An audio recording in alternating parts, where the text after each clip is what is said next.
ekonomiya ng Pilipinas na aking ipinapamagatang ang pagtaas ng presyo ng bilihin. Maraming mga Pilipino ang naghihirap dahil sa pagtaas ng presyo ng bilihin. Marami ring ibang mga tao na nakakaisip na lamang na gumawa ng mga masasamang gawain tulad lamang ng pagnanakaw. Alam naman natin na iba-iba ang buhay ng mga tao. Merong mga mayayaman at meron ring mga mahihirap. Kaya nga rin ang ibang mga mahihirap, nakakaisip na lamang sila na gumawa ng mga masasamang gawain tulad lamang ng pagnanakaw.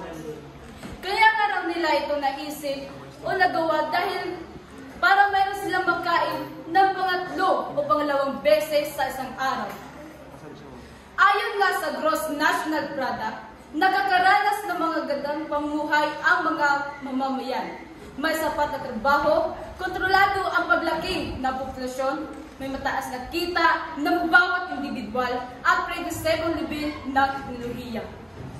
Ngunit at tanong ko sa mga mamamayang Pilipino, natatamas ba na karamihan ang mga benepisyong ito?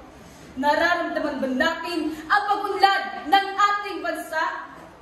Kabilang pa rin ang Pilipinas sa mga tinatawag na third world country. Nabibilang tayo sa mga kategoryang kasalukuyang umuunlad pa lamang. Bilang isang simpleng mamamayan ng Pilipinas, tulungan natin ang ating bansa na makaahon sa kahirapan.